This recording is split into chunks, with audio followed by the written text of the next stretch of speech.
welcome back to the morning show here on Arise News. Our next guest is one of Nigeria's leading wellness and skincare experts, an entrepreneur dedicated to finding a healthy skincare regimen for women of color using her holistic skincare line. Along with her brand, she also is an active speaker, consultant, and coach on skincare, weight management, and fitness. Joining me in welcoming the CEO of Okoye Cosmetics and founder of Cookie Skin is Leslie Okoye.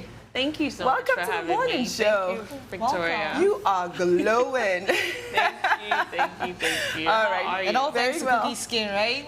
All thanks to Cookie Skin, 10 years strong. Oh, wow. You have had this for 10 years? Yes. So I did a little bit of research, and I see that your skincare line is dedicated to protecting the African skin. Very true. Yeah, so tell us a little bit about that. So I came up with Cookie Skin. Cookie Skin simply means for skin so fresh it's edible, because I do admire women of all colors with great, healthy skin. So I wanted to teach our African women that it's not about skin color, it's just about the health of your skin. Lighter doesn't mean that you're more beautiful. Okay. Dark skin is beautiful, all the colors are beautiful. You just need to learn to take better care of your skin. So the reason I really started Cookie Skin was, you know, a lot of people said, why don't you do a bleaching line? You can just mix creams, it will sell faster because you're light skin. And I said, you know what? There must be people out there who are frustrated like me, who are tired of, you know, burning their skin or having skincare issues, trying one thing and then you get a bad result, you try something stronger. We just need to protect our skin, mostly from the sun. This is the sunscreen, is one of the most popular. Okay. And using ingredients that are not too harsh and staying away from harsh ingredients, because black, quote unquote, doesn't crack. Okay. But if you keep using strong creams and the wrong kind of creams, you are going to crack. And we are cracking at a younger age and looking crazy out there when we should be aging gracefully and being just beautiful into our 60s and 70s. Okay. Let's talk about the mix that makes Cookie Skin. You talked about what you Yes. wanted to achieve, but coming up with the formula for the black woman, for the African woman. For the African woman living what in were Africa. the ingredients you took into consideration? Okay, so ingredients I took into consideration were main active naturals. I call them active naturals. Ingredients that have been proven to work. So this is not a mixed cream. This has been designed in a manufacturing company, in a lab, with chemists and all, and 2 dermatologists by my side to come up with this. So you would find natural, brightening ingredients, natural ingredients that would prevent excess production of melanin. What really happens, and then sunscreen is very important. As we know, most people don't know, there are many types of sunscreen, especially chemical sunscreen. Now think about it, the white man has no melanin. What do? They like tanning. They literally lay in the sun, put some oil on their skin, there may be some sunscreen on top to prevent sunburn. So the darker you are, you don't necessarily burn, you tan. And we don't want to tan, because it goes on uneven. The sun is coming from here, so your forehead is darker, maybe your arms are darker. So we need natural sunscreen made with zinc oxide to block the sun. Zinc oxide is the only proven ingredient that actually blocks the sun. So I use ingredients that are proven for preventing excess production of melanin. That's really the problem, and that is why most women go into skin bleaching. They want to reverse that. And you talked about that earlier. We were discussing on how you said a lot of women go into bleaching not knowing that they're actually damaging their skin. Exactly. And so, and we produce melanin, and the white people have taught us how to use these products, correct? And you're teaching us what the right way. Yeah, the other way. Well said, thank you. And what I'm trying to do is teach African women, black women, worldwide, women of African descent, how to take care of their skin properly, because what we have been taught, we learned from the big white brands. I don't need to mention names, but we all know the big white brands when you go into the stores. The only name we're mentioning today is Cookies. So we go in there, we've all heard microdermabrasion, exfoliation, chemical peel, laser, and we're all copying everyone because our quote-unquote nice celebrities that we see look nice, but we keep forgetting they live in a climate that has 6 months downtime of spring and winter.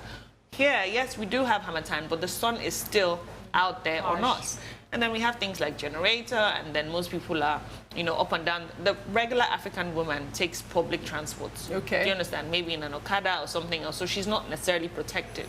The first thing you need to do is protect your skin. We cannot do things like hammam. Hammam is not Okay, raining. so that's what I was going to ask you. What about those things, the hammam? You know what? Before you go on, I want you to incorporate this into your answer. Normally, when you're told, they say there are 4 steps to taking care of your skin. Yeah. You probably can only remember 3 most of the time. Cleanse. Washing your face, cleansing, exfoliating, all of that. So what is the healthy regimen for That's a black fantastic woman? question. So, you guys might all want to take a little note on Okay, this. I always It's have my still pen. the same. It's still the same. However, the way we see that the trends that we see out there, we shouldn't follow those trends. And African skin needs to be more gentle on your skin. So yes, you're going to wash your face. You're going to cleanse with a toner. It should be alcohol-free. That's extremely important. Then the third thing, you're going to exfoliate. Exfoliate has caused so much damage for women because we are scrubbing. Yes. First of all, the sponge that we use, that long sponge that most people use, Yes. that's exfoliation. So Okay. you've already exfoliated. Why again are you using your quote-unquote face polish and scrubbing so Yes. hard? We are too hard on our skin. It causes if I scratch you right now, it might turn white. If I scratch you hard, even if no blood comes out, it's going to heal by getting darker. Yes, That's so- excess production of Wow, melanin. okay. The harder you are on your skin will keep producing more melanin in the areas that you're harder on. So some people are hard on their cheeks because they have pimples and acne, and they're scrubbing, they're using face polish to remove it off. You're causing more damage than Wow. you're causing. So no exfoliation. What about Use- chemical peels? So I was going to say that. So a lot of products we have already, like serums. Okay. Many serums we buy, if it's not an antioxidant serum, it already has glycolic. A lot of, there's this Pixie Glow thing is very popular. It's 5% glycolic acid.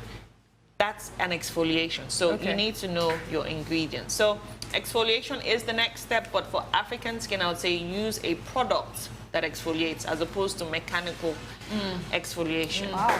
Yeah. That changes a lot of things. Now, you said And something. then we need sunscreen. We definitely need the right kind of So sunscreen. no, that's been a topic of argument in a lot of circles. Yes. The sun is hot in Nigeria. Some products don't go beyond 25, and they say the recommended one is 50.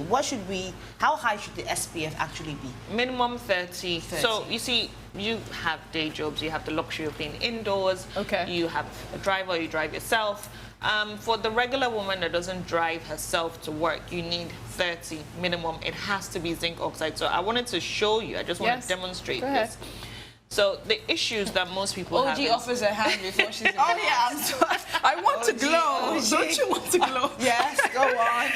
we're want to we're glow. using sunscreen made by Caucasian brands, Okay. right? They don't have melanin. They want to tan.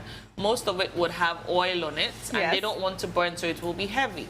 For African skin, you need to apply, let's say this was your face or your arm, it needs to look like this. And you're dabbing. I am dabbing, so it goes in. There's no rubbing. Rub it in. If you really want the protection, you know what I mean? Like if you Yes. were coming in, like I said, you guys work in an office environment, you can just do anyhow and go. But for someone who is going to be taking the road or Yes. getting into a bus, that's how you do it. And you can't see any whites. No, wow. You're fully hydrated. It's not sticky. It's almost like there's nothing there, but when And you that touch, has you know been there's one of my something problems of using sunscreen. I don't like it because I feel like I'm going to be ashy all day. there. Exactly. Yeah. So most, It's pretty. like I said, the normal brands that you know out there, don't put all that into consideration. Let's talk about your brand. Something you said that caught my attention. You've said it more than once.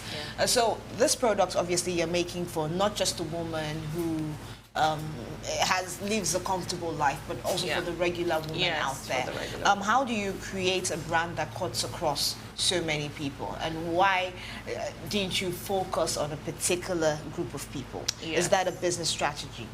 Well, it's a business strategy because I want Cookie Skin to be a worldwide name brand for women of color, of African descent. So it can be half caste, mixed race, light skin, dark skin, real dark. So far as you have African descent in you and you have melanin. Melanin is the main thing. Yes. I went into skincare. I started becoming interested in skincare when I was 12 years old. I came back from sports in school. I went to Atlantic Hall, came back 4 hours outside, running up and down, and I was burnt, real burnt. Like, I actually had burns, like it was scabby. So I came back and my mom goes, what have you guys been doing outside? She goes, go wash your face. Obviously, I just take soap in my hand, wash my face, run out again. And she's like, no, come here. Takes us into the bathroom. Use a white washcloth. Shows us how to wash our face. She goes, circular motion and all. I thought she was exaggerating, but then I kept seeing dead skin. And then the difference after I was done was there. That day, she switched from Vaseline, which is petroleum jelly, which should never be in any of your products, but most brands use it. Really? She switched from that to sunscreen. Our house was filled with sunscreen, and there was a total difference. My skin became better, it became brighter, which is the normal color that it should be. And yeah. Your brand is 10 years strong. So let's talk about you as an entrepreneur. Putting this product out there, making it recognizable, acceptable, and trying to define your niche market. Yes. How were you able to think of all of that and have the brand that you have today? Great question. I worked for a skincare company for many years. My uncle owns a very popular brand. In Nigeria? Yes, go ahead. Claire Essence. Yes. Yes. Okay. So I worked for your Claire. competitor? No. Your uncle's They're still bigger than me. They have distribution, they have a manufacturing company. So I worked for them for, you know, I would always intern. Whenever I would travel, I'll do my internship. Okay. And he was the one who brought our family into skincare, and I got very interested in it because the way my mother was just extra. You know, she had, you know, Nigeria is very brutal. People would tell my mother, what's wrong with your children? They're not bathing. You know, like they look dirty, you know, just because we had tans and sunburns and all. Yeah. So she became very particular, like I said, and he was teaching my mom about skincare. So people would lighten their skin without knowing just because they have that tan. And it's really prevalent with light-skinned women, caramel-skinned women, because we have a tan and it doesn't look right. And we're like, I need a cream that's going to lighten up. Color. But then the damage starts getting done. The moment you go back into the sun or use it for a long period of time, you get darker again, and that becomes almost like a second-degree burn. So it goes deeper into the skin. Then you need something stronger to do that. So you now go for mixed cream. So you graduate the older you get, and eventually you get damaged skin that's irreparable. All right, tell us a little bit about your academy. I know that you started up this academy to teach women how to start a business, correct? Yes. Very impressive. To teach women who love skincare. You know, Nigerian women are very entrepreneurial and everybody wants to start a side business. There's nothing wrong with that. So a lot of people are going into mixing creams. There's so many mixed creams out there, and when you mix and it quote-unquote brightens you, it's being sold for ridiculous amounts of money. Yes. And they don't know what they're mixing. So I started the academy really to teach anyone who is interested the proper way to take care of African skin. You have to know what you're doing. You have to know the ingredients that are in. You have to know the strength at which you're putting it. And less really is more. Very good, Leslie. Yeah. Can you share your social media for that? Yes. If you want to find Cookie Skin, just simply log on to Instagram or Twitter. It's Cookie Skin. That's COOKIESKIN. Thank you, Leslie. It was a pleasure having you on the show today. Thanks for having me. That's all from Leslie Okoye. Up next on Our Take, we will be discussing what it means to be a career woman in Africa. But before then, we'll take a short break on the morning show. Don't go away.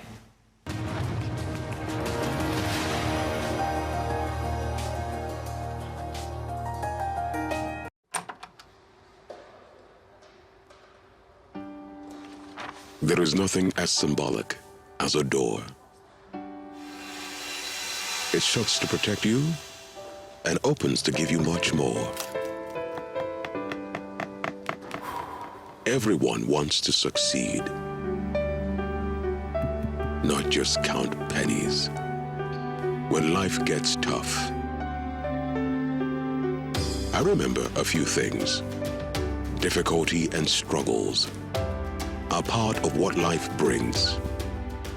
Your strength comes from the support around you. A true friend believes in what you do, there to hold your hand through any weather. I found my partner, and we walked through doors together. Diamond, your bank.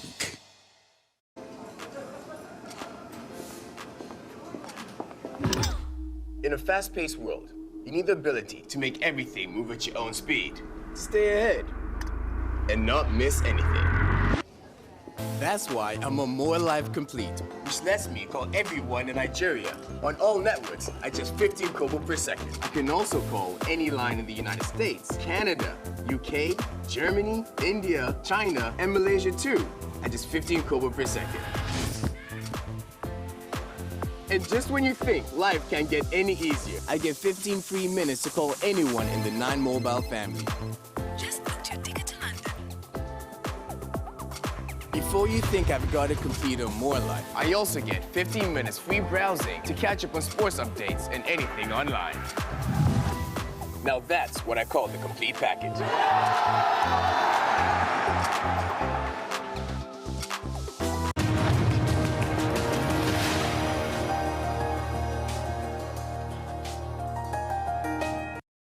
Welcome back to the morning show here on Arise News. On our take today, we'll be focusing on entrepreneurship by females. From the pressures of society to navigating the waters of entrepreneurship, it's never been easy for women. Is this a fact or a myth? And despite the challenges, what does a woman need to arm herself with to be successful in business? Joining us to discuss this, of course, we just had her, Mrs. Okoye. Yes, Mrs. Okoye. CEO of Cookie Cookie Skin. Skin, yes. 10 years in business, so you have Well, let me say ample 9 advice. years of active business. Just 9 leave it years. 10 years. Let's call it Let's 10. make it Decade of 10. business. A decade. putting out your product. So tell us, what has been the key to your success in putting out a brand and it being 10 years strong? The first thing I'll say is focus. And to have that is the people around you. I think African women or women, I see from experience that people are afraid to partner up. People are afraid to work with people, especially women are afraid to work with other women. I can't tell you how many times I've seen other people in the industry, skincare industry, where I feel that a synergy would emerge if we can partner or come together. And they say no. You know, it's almost like they're afraid, maybe because they think I've been there before, that there was a recent person, she said, I'll shine her name will be lost. I'm like, Oh, wow. There are lawyers for this. We haven't even gotten to contract agreement, but she wasn't interested. So I'm trying to scale, but nobody wants to, you know, join So you that think bridge. that we're our own problems when it comes to being entrepreneurs? Do you think that society allows the woman? I think society to reach allows us. I full think potential? society allows us. So I started Cookie Skin when I was living in Tunisia. I was working for African Development Bank as a consultant. My husband was also working for African Development Bank. But then I stopped working when I got pregnant, and because I was falling asleep on the table all the time. And I always knew I wanted to start my skincare line before I even moved. I was working in Washington, D.C., and then I moved to Tunisia. I started, you know, I never for once thought about constraints. I registered the business name, and I started doing my research. It took 2 years of research to find the right manufacturer. I had about 4 different manufacturers send me products for testing. I gave them out. So when you have the vision and you're focused on the vision, so my focus was just, this is what I want to do. I'd already seen the end before I had already started. I didn't know the name was going to be Cookie Skin. I just knew that I wanted a healthy skincare line for African women that would give them their best skin and make them fresh and glow and just be proud of their skin despite their color. So in doing that, I knew I had to listen to other people's opinions, because it's not about me. It's not about what I think is right. I have to go out there, talk to people, and get help. So unfortunately, I really didn't have much funding, and I didn't want any bank money or anything. I wanted to start small because I wanted to test the market. So I think that one of the things that makes it difficult is our own selves. We either give up too early, we don't focus, and we want to fly before we crawl. You can't miss Let me put this processes. scenario across to you. There are women who can't be their own bosses because they say they don't have supportive husbands. Correct. They have to deal with the home That's a great front. question. Right. They have to deal with probably the jobs if they have, and the kids. Some men don't even want their women to work. There are women who are dealing with challenges like that. And in some communities, women are not allowed to go into something so adventurous, so they would not be bigger than their husbands. So what are some of the challenges that you have faced? I know that you're married and 'Cause you I know have you would have come children. across Yes. a couple of women who have shared stories like that Yes. with you. Okay, It's a great question. Yeah. You said some women have discussed that with me. Every woman, I think most African women who are married to African men at some point go through the challenge of trying to convince. I think we see it as our husbands don't want us to work. That's the way. I never saw it as my husband didn't want me to work. But you have to know who you're married to. You can't blame the man. I'll give you an example. There's a friend, a girl that I know. She's a Cookie Skin client as well. She buys Cookie Skin. She married a husband that the agreement was you're not going to work. Okay, but that's a different case, though. There's an agreement. There's an agreement, Yeah. but then some people also go in and don't talk about it. Yes. So let's talk about that. What I'm saying is I can't speak for all situations. Let me Yes. talk about a regular situation where you're both educated, you're both working. Let's say you now want to quit your job or whatever the situation, you just want to start your own business and you're saying your husband isn't supportive. I think it's not 9 times out of 10, let me not say 9 times, from the stories I've heard, 8 times out of 10, it's not that the husband isn't supportive, it's the way at which we bring them in. Do you understand what I mean? A lot of us need our husband's money. The business you're starting is not just by yourself. You need some sort of startup. Support, yeah. So if your husband is not giving you money, you can't say your husband is not being supportive. Your husband wants to see. My husband asked me for a business plan, and I got upset. I was like, why do I have to give you a business plan? You don't trust me. You don't think I know how to do business. I just know it's going to work. It's like, yes, I know you know skincare, but how is it going to work? Where are you selling from? What is the mode of distribution? What is your operation? Who are you, working with? Where are you selling from? So it took me humbling myself to actually start listening to him before I started flying. So the distance at which I have come came from working side by side with my husband. He's the financial officer, and he sets me straight. Sometimes he's allowed me to fail and make my own mistakes just so that I could hear, because if he had told me, I'd have said, oh, he's not being supportive. Then I have a second business partner who is a family friend. He's also a guy who saw things in me and in the business that I didn't see early. So that trust, and he's very, very active in the business. So I have 2 partners that help me. So what about the woman who is trying to come into her own? Yes. You are lucky. You live Because in... she says it's the way you present it to your man. What about the ones that would say absolutely outright no? If I am she not makes money, going to have her work. she will become the head of the house and begin to disrespect me. And in some other cases, is not trusting the woman enough to steer the helm of affairs of a business. I understand where you're coming from, and even in that perspective, I would say, so scenario, a woman just doesn't wake up in the morning and say, I want to start a business. She might be projecting it that day to her husband, but she has been thinking about it before. So I knew the kind of husband I had, and like I said, I think African men have similarities.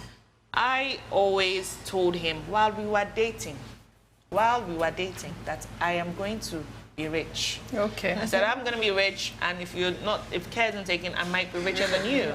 I said, I'm that focused. I know I'm going to start my own business. I don't know what it is. So we dated for 4 years. So for 4 years, believe me, he had been hearing that I'm going to be rich, I'm going to start my own business. But I didn't rub it in his face when it came. He saw the whole struggle, the progression. I included him slowly. So all I'm just saying is, you might think your husband is strong-handed or strict or something, but find a way to communicate, to approach him and communicate. All right. Well, thank you so much, Leslie. It's so great to have you here. All right. Well, that brings us to the end of the morning show today. Thank you for watching. From our entire team here in Lagos, enjoy the rest of your morning and, of course, the rest of your day. Goodbye.